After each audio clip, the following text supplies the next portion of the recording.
Dirty Moderates, what's happened to the American dream?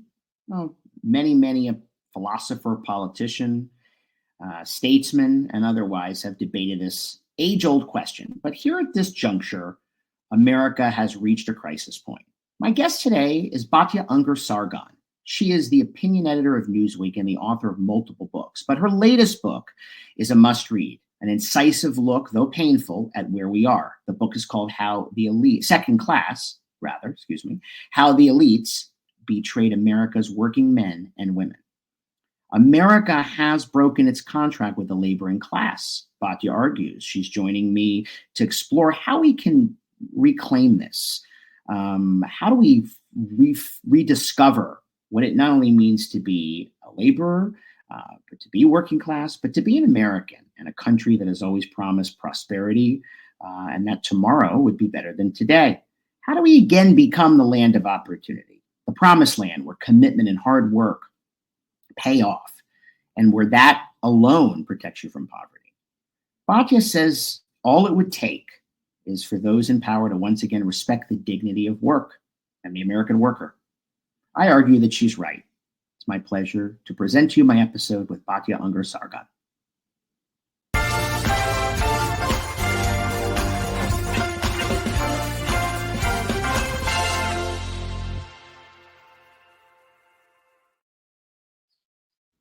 Batya, welcome to Dirty Moderate. Thank you so much for having me. What a pleasure to be here. Thank you so much. I just want to dive in because this book is so important. And rather than talking just about the human interest stories, which you wrote about in your journey with all these really fascinating and good and decent Americans, in the conclusion, there were some important questions which I want to address, which I think speaks to why the parties have changed, or how parties have changed, why they've changed, and sort of how we've gotten to that juncture, how our policies in Washington have failed us, really by both parties, but where we're at. So I want to start with this. You write, who should the working class vote for? In the best case scenario, they can pick one party that supports half of their views, but actively undermines the rest. It's at best a crapshoot, which explains the working class frustration with both political parties. It also explains, and listeners, this is key, why working class Americans aren't polarized.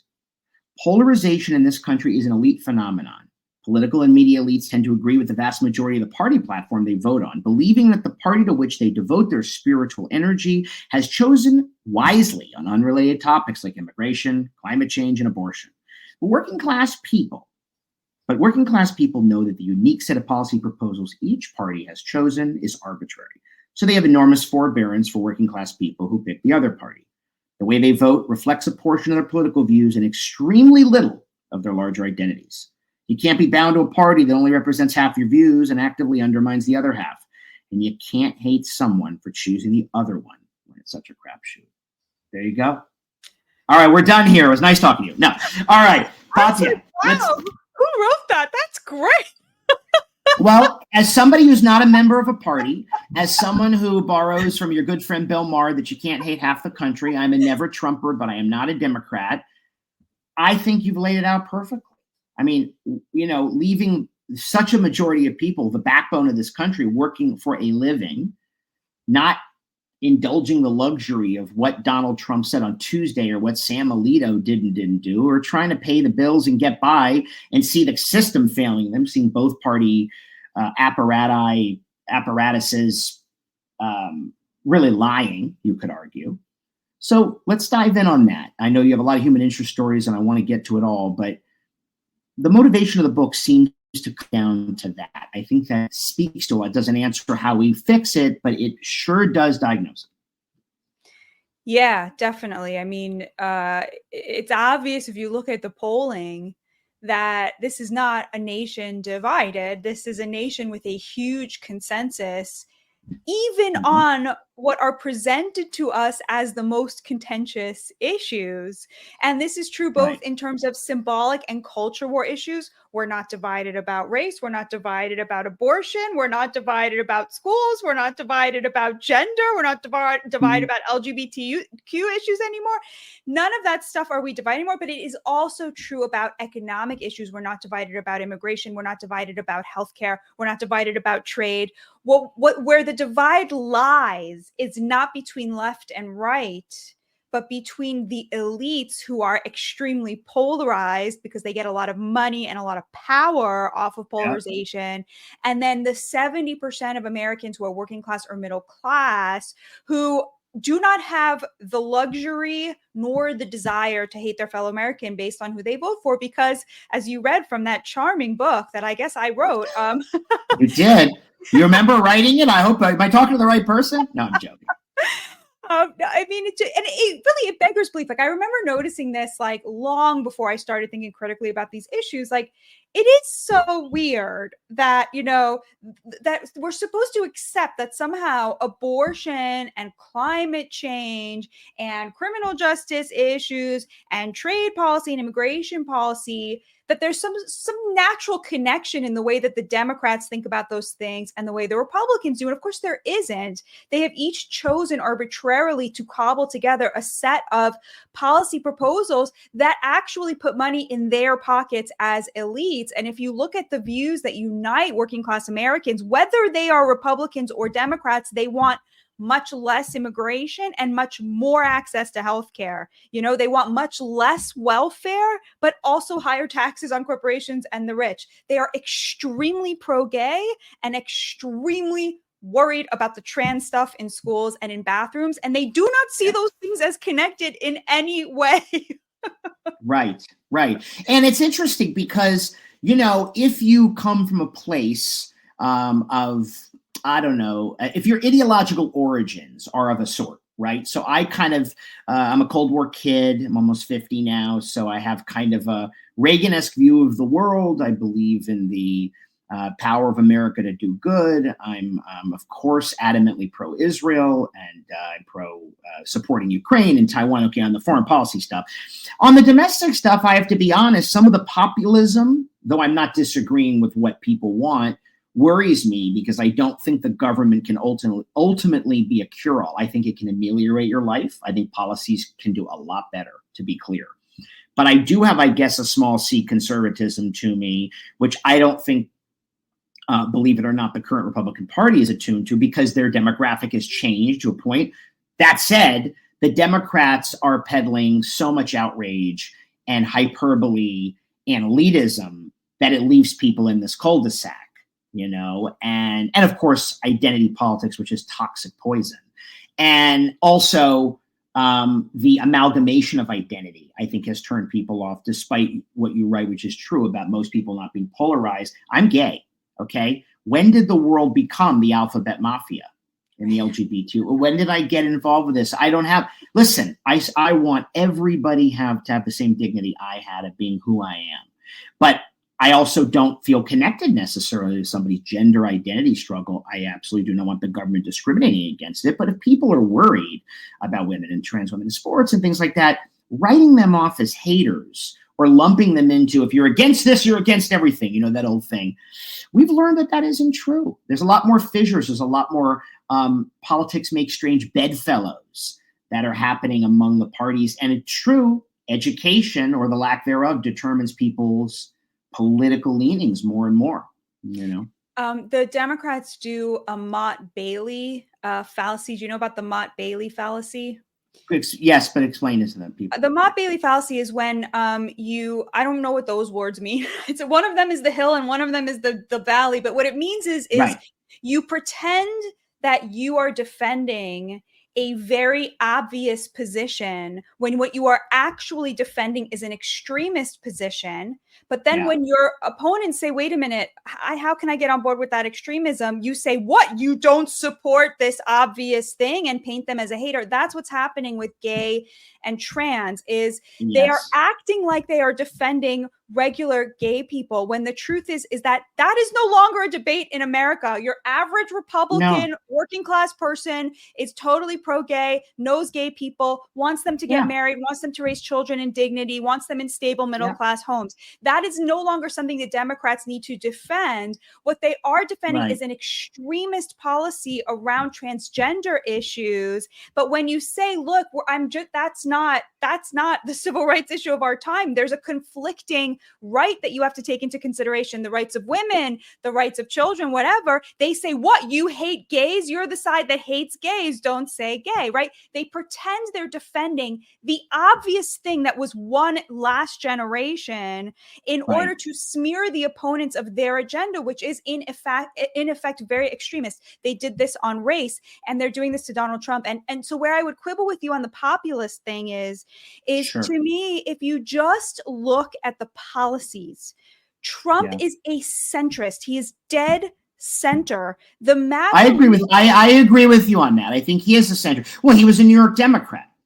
He was a New York Democrat. And if you look at him on unions, on Black voters, on trade, on immigration, on abortion, this is a person who sounds more like a 1990s Democrat than like a Republican. He's running as a third party candidate, is my view. MAGA is a third party. And the left has done a very good job of painting them as extremists, when the truth is that this movement is very moderate. And that is why his supporters love him, because he picked up this pro-worker agenda that had been abandoned by the Democrats. The old GOP is gone at this point, but if it still existed, it would look a lot more like the Democratic Party today, minus the identity politics extremism. But on economics, Nikki Haley sounds more like a Democrat today than she does like a Republican voter, and that's why she couldn't get any traction. And by the way, the reason Ron DeSantis couldn't get any traction is because he did not want to talk about economics. All he wanted to talk about was fighting wokeness. And which was great that he, right. Which I said, go ahead. Oh, go ahead. No, please. No, I was going to add in, what pisses me off about anyone who puts themselves under the label of conservatism is what has emerged in the anti-woke fight. And there are legitimate reasons to be concerned about wokeism. I admit that.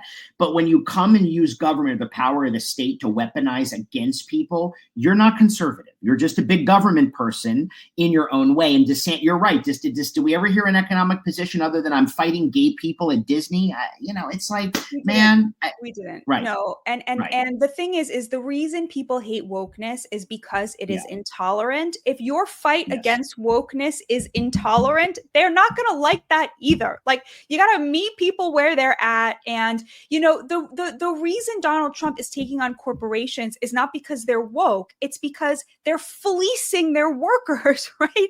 And workers know that. I mean, they can really feel that. The woke fight is the fight of the elites on the right. And the average working class person agrees with them, but they're not going to throw their vote away on that when they can't afford to feed their families.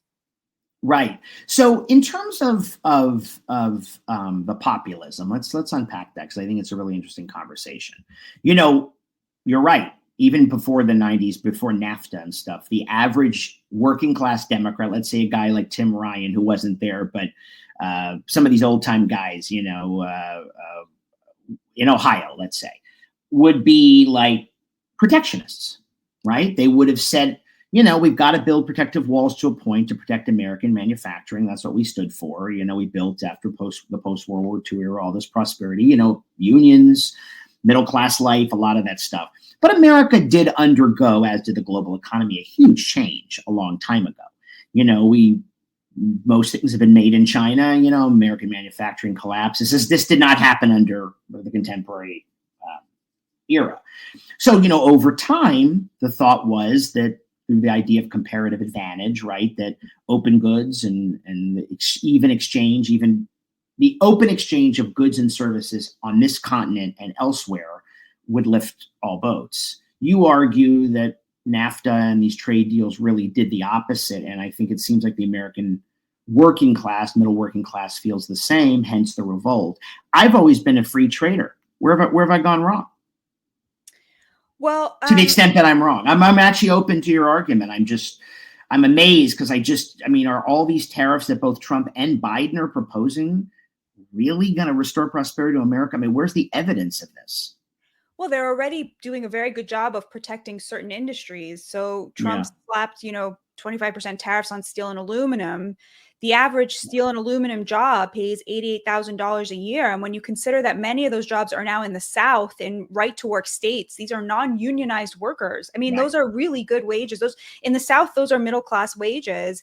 And that 100% would not be happening if we were importing just tons and tons of just cheap, slave manufactured steel and aluminum from China. I mean, China's Right. competitive advantage over us is not like access to a rare mineral or like, or great, Right. It's not cattle. cobalt in Africa or something, Exactly. right? It's slave Right. labor, right? Like that's not a Yeah. competitive advantage. That's No, just that's right. like, and the problem is what you have is a race to the bottom. So it's not just that we have put American workers out of work because domestically we're consuming cheap shit from China. It's that we have made the products of the labor of American workers too expensive globally for anybody to purchase, including the Chinese elites.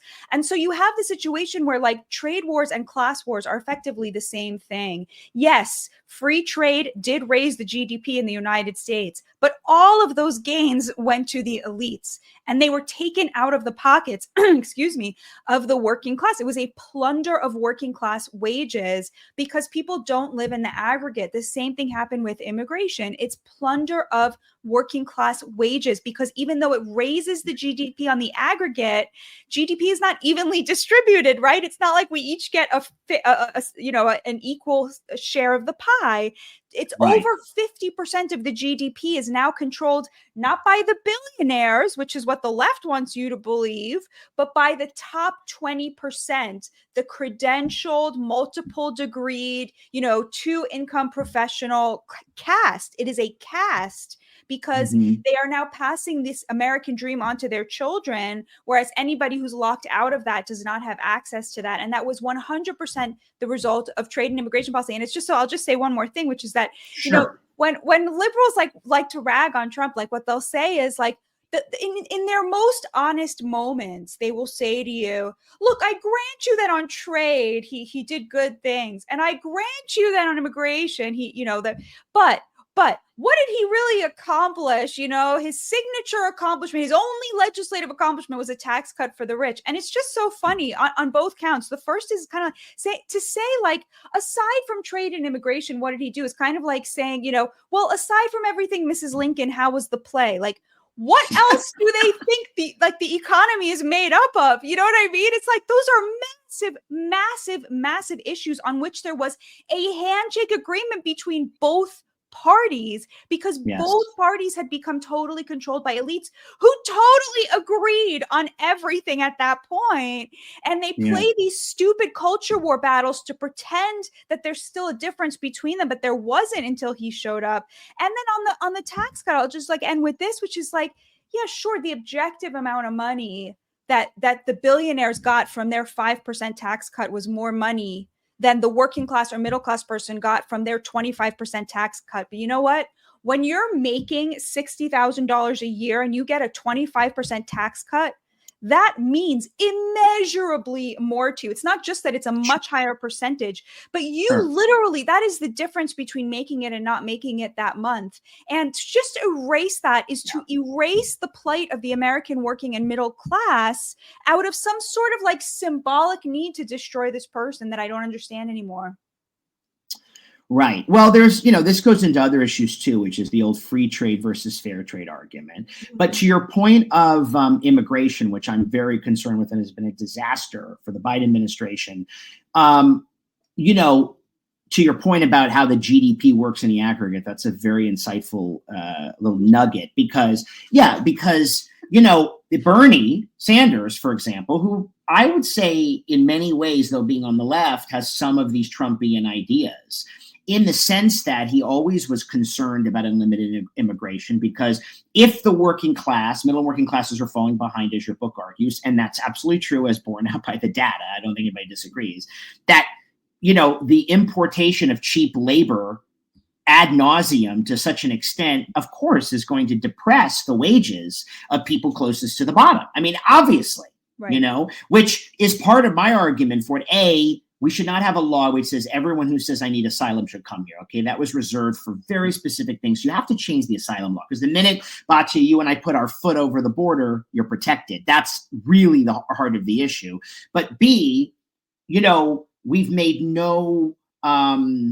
we've had no focused policy on the fact that there's been an erosion of the standard of living among the working class among us who are here, who have a right to be frustrated. Yeah. If when every Democrat, which was appalling, except for Joe Biden, I got to give him credit for that, raised their hand and said everyone who comes here illegally should have health insurance. Remember that in the debate? It's like, what's wrong with you people? What is wrong with you people? I mean, why would you say, and how do you explain that to the struggling steel worker in Altoona? You just say, well, that's the way it goes. I know you're here. It's indefensible. And that's, I think, where you're right. There's an elitism in the Democratic Party that runs them up. On the other side, I think the idea that free trade is owned only by Bill Clinton isn't true, because it didn't originate. It originated from H.W. Bush, and even earlier, Bill Clinton signed it into law, meaning there was a Republican free trade. Right, yeah. Right, that did. I understand Clinton signed it, that in those years, the Reagan, Bush, Clinton years, accelerated the working classes. Yeah, although what I will say is I don't see, like, in America, we have a very weird thing. Like, you take a place like Scandinavia, which the left likes to hold up as this sort of like socialist ideal. They have a very low corporate tax rate. I think it's 15%. It's much lower than ours. They are very low regulation country to encourage small businesses and businesses from wanting to do, like, the idea that high regulation. That's a very good point, listeners. I want to give these. It's very important, listeners. To all my liberal listeners, you're always extolling Denmark and Norway.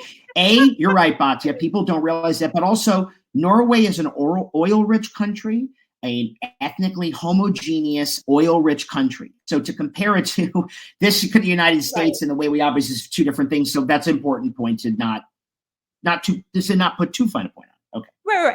Right. But I'm just saying, it's like, what, the kind of the Reagan, like, deregulation, when I talk to working class people, they don't feel sold out by that. Like, they know small business owners get really crushed by random regulation that really puts a crimp in their ability to. So, the idea that was contributed to, whenever I go on like liberal shows, when they allow me, out of my cage and into their arenas, like, they always say, like, well, wasn't it Reagan and his deregulation that really sold out the working class? Please. I'm so sick of it. I'm so sick of that.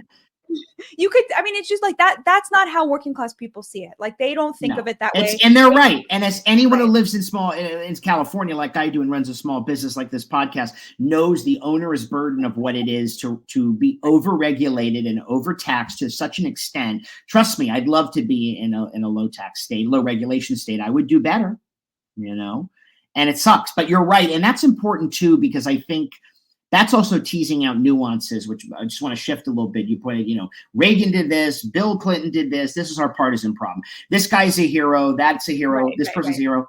I will say this, though I don't, in principle, agree with a lot of the economic policies of the Biden administration. You could argue that the infrastructure bill and the CHIPS and Science bill are probably closer to sort of a domestic revitalization of manufacturing than other Democrats might have put forth. Don't you agree with that? Because I supported those bills. You don't think? Yeah. In fact, I think that they've been good those are good Biden accomplishments. I don't think there are. If you look on trade and reshoring of manufacturing, Biden has completely fought. So Trump showed up and turned this massive ship in the completely opposite direction. It's really unthinkable now that we would sign something like NAFTA into law. No. And Joe Biden realized how important that was. And though he undid so many of Trump's other things on day one, he knew enough to leave those things in place, which is why I always like to say that Donald Trump is the most left-wing president we've ever had, because, he was so left-wing that even Joe Biden coming into office realized that on trade specifically and reshoring of manufacturing, there was just no going back to the way it was before. And he, to his credit, he did keep that up. And I think that's really good and really important. But I mean, just imagine where we were in 2015 on China, like it's unimaginable. And obviously he gets no credit for this, just like he gets no credit for the Abraham Accords, which have at this point obviously saved thousands and thousands of Jewish and Arab lives, like over the last just. Well, you have no argument with me. And the rank anti-Sem. I tweeted today. Hopefully, we'll follow each other. Maybe I follow you already, but we need to. I said, if the global left and the Twitterati were around in World War II, absolutely Nazi Germany and Imperial Japan would have never surrendered. We would have said, well, but Pearl Harbor was a legitimate act of resistance. And what about the innocent Nazis? And all of that poison, the anti-Semitic poison that somehow fits into the social justice construct. That's a whole other thing. We probably need a separate show on what has happened when there's absolutely no question that the Democrats are heading toward a openly hostile place on Israel. That's really scary for American Jews. I like your Jewish star, by the way. Thank you so much. But anyway, not to get too distracted, but that's interesting as an economic debate, this sort of Biden pivot. So then let me ask you this. Why not Biden?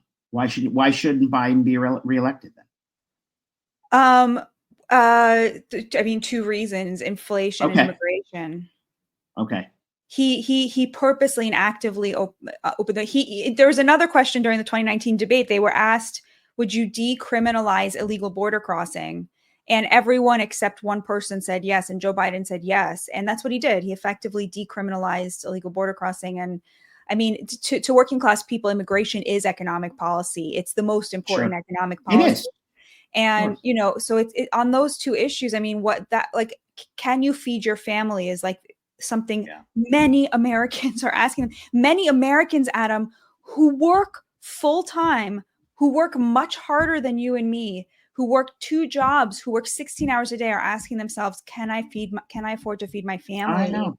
And all of that is due to very intentional policy that was put in place, and they won't admit that they made any mistakes, and they won't turn it around. And so it's, look at the way the economy was in 2019. It's undeniable. And just the radical disconnect between, the administration and the average American, the average hardworking person who the Democrats have gotten away from the dignity of labor. They really, the economy, the way that they are building it right now is, we'll do all manufacturing in China, right? So all of the manufacturing will be done in China or Mexico for much cheaper. We'll import slaves from through the cartels, which is what the Biden administration did through Alejandro Mayorkas, 10 million slaves from, failed socialist states to do service industry jobs that remain here. And everyone else will be on welfare. And these rich top 20% who control over 50% of the GDP, like they love high taxes, right? They're like, we'll pay higher taxes. It's like an indulgence for them. They're so freaking rich.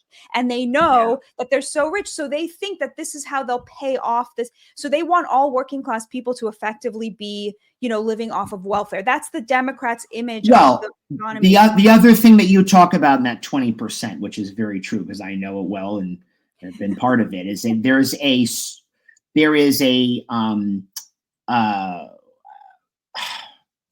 blinder about social issues because they're not affected by economic ones. So in other words, their thing is, well, how could you ever vote for a Republican? They oppose, as opposed to, well, people have choices to make in the real world. And as I've said, I'm not talking about Donald Trump, I'm talking about how I vote for the person always, because I would prefer this person's policy.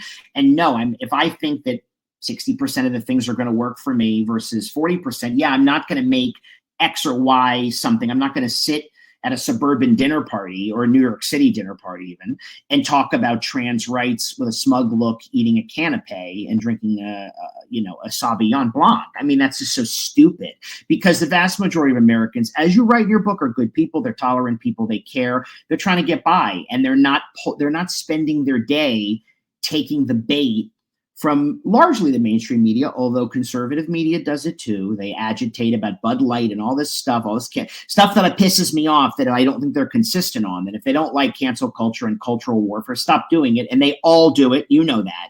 My thing is, why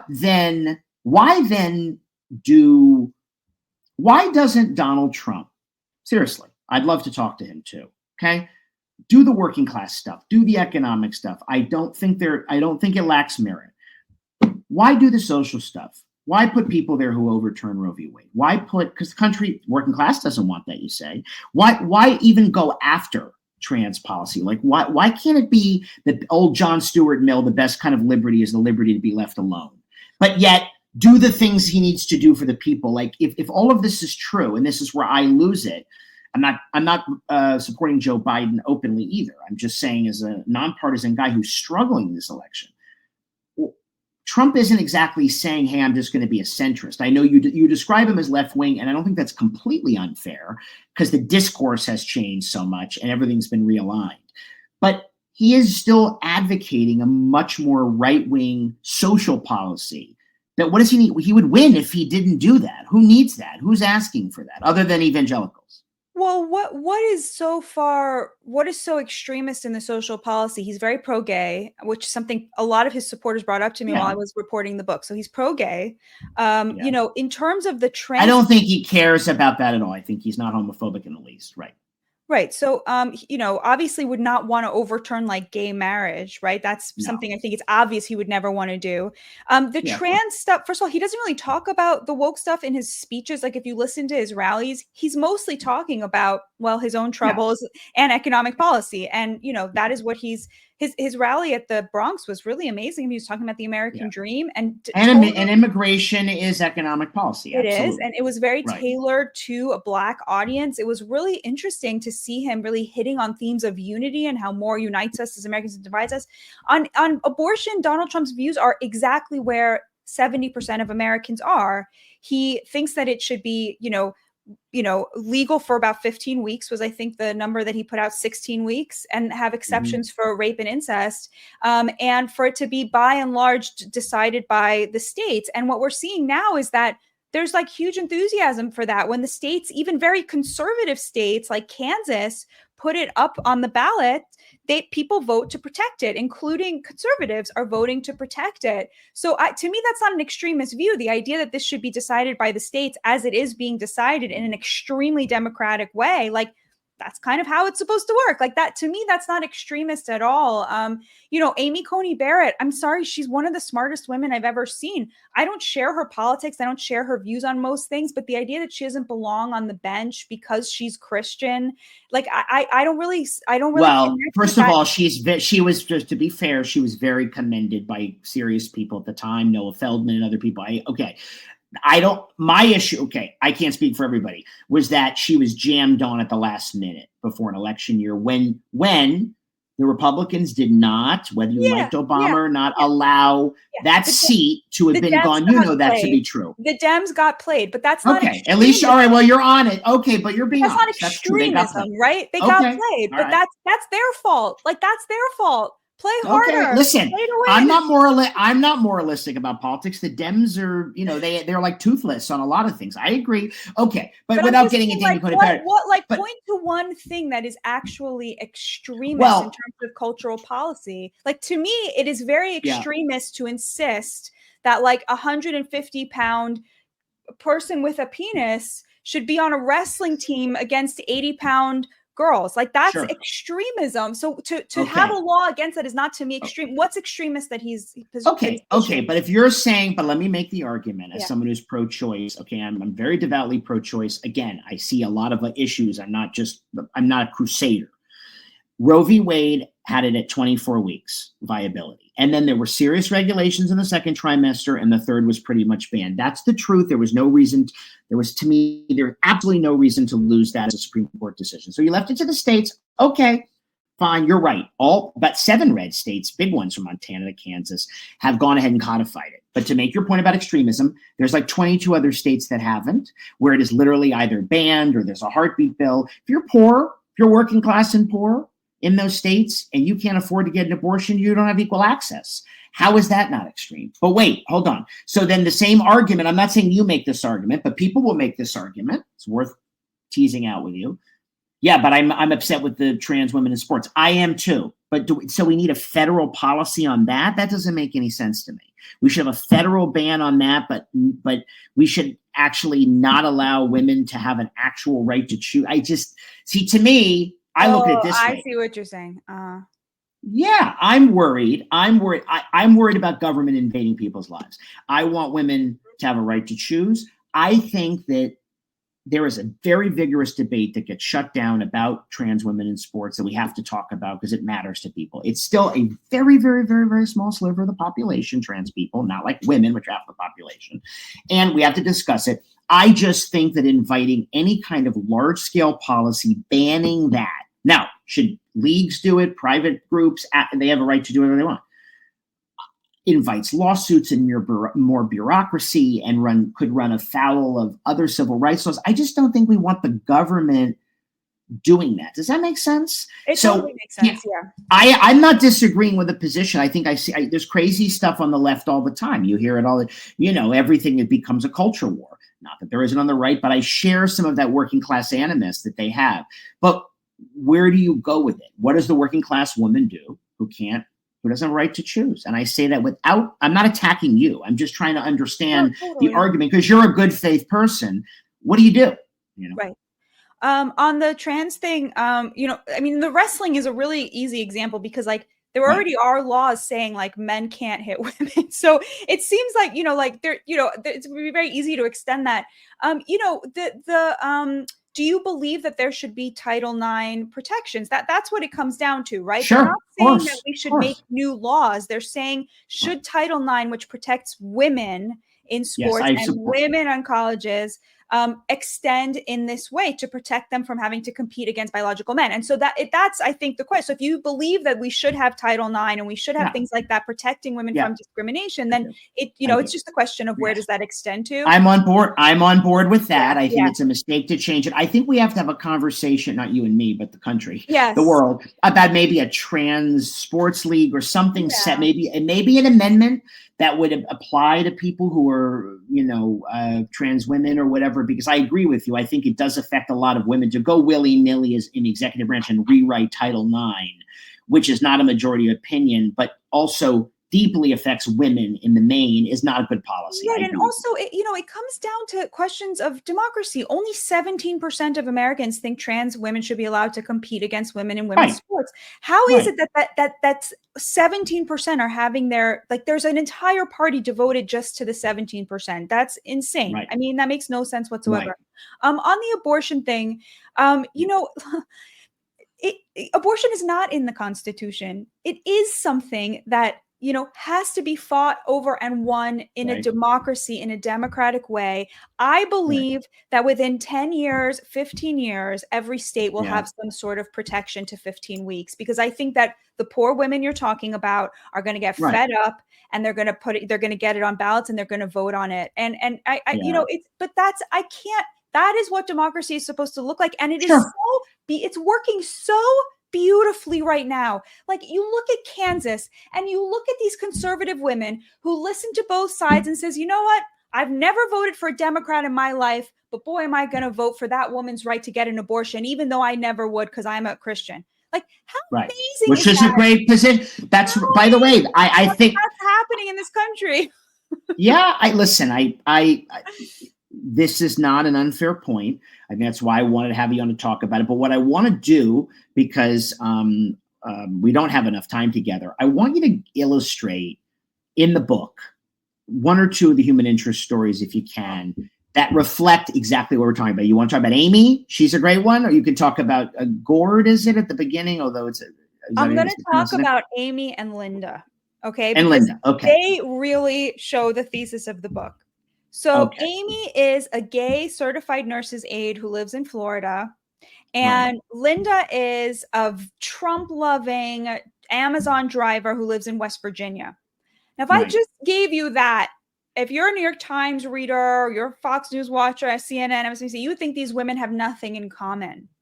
But they actually don't disagree about anything. So let me just tell you a little bit about their views. Sure. So Amy thinks that if you bring a child to a drag show, Amy, who is the gay certified nurse's aide in Florida, she thinks if you bring a child to a drag show, you should go to prison. She thinks that gender reassignment surgery. All right, well, that's ridiculous. Parents shouldn't go to prison. And Amy's gay. That's not silly to you? Prison? Okay. Anyway, go on. That is putting a child in a sexual situation that is totally inappropriate. I think a parent should make their own decision. That's what I think. I might be putting them, but that's for you and me to sit and tell Mr. and Mrs. Howard to put that. Come on. Anyway. Well, if they hit a child, if they would actually touch a child inappropriately or allow somebody else to, if they would let their child watch actual pornography, they would probably have the child taken away. Right. I mean, what's the difference? Okay. Well, because we have laws on that and we don't have a law about the effects of drag shows on children. But anyway, go on. Okay. So she thinks that gender reassignment surgery should be extremely rare and certainly only available for adults and probably later adults as well. She is very upset that we're giving money to Ukraine. She doesn't understand why we're doing that or what we're getting out of it and why her taxpayer dollars are going to that. She thinks immigration lowers wages. She can't stand welfare. She knows a lot of welfare scammers. She's incredibly proud of her nephew who she's raising, who has autism, but who could live on Social Security, but has chosen to work at the nursing home. She works in the kitchen, and she's very proud of that he wants to be a contributing member of society.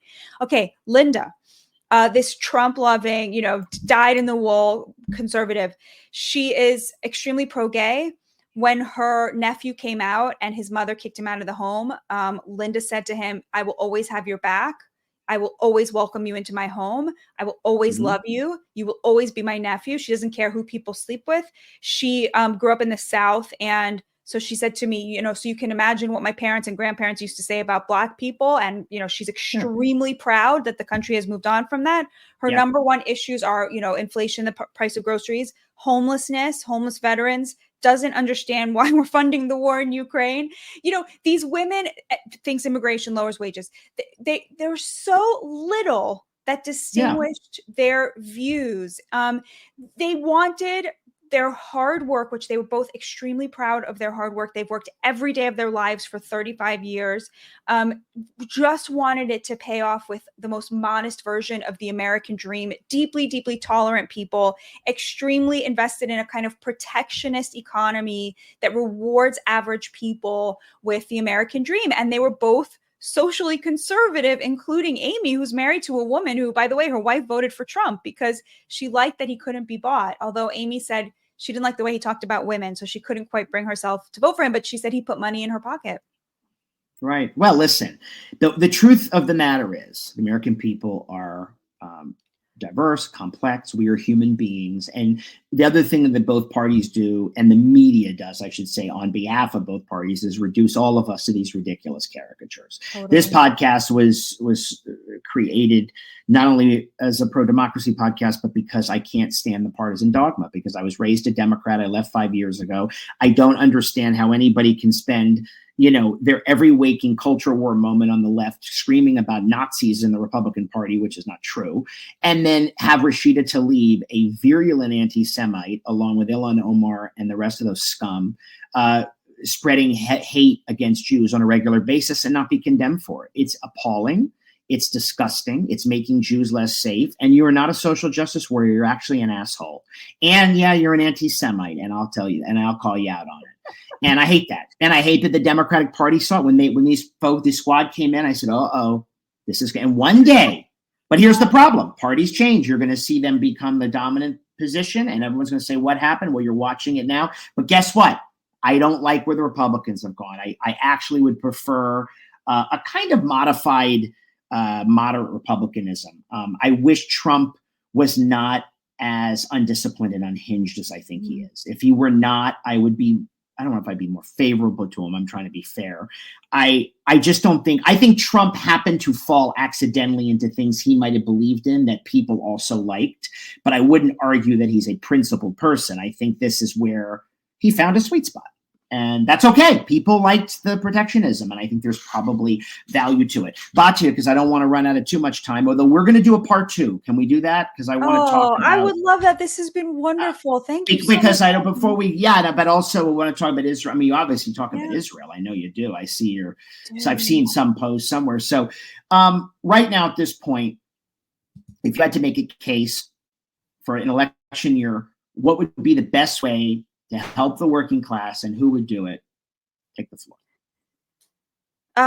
The first, thumbnail. The first candidate to get to that formula of, much more access to affordable healthcare and much less immigration is going to have a ruling majority. Is going to have 60% of the vote out the gate. That is the formula that both parties are missing.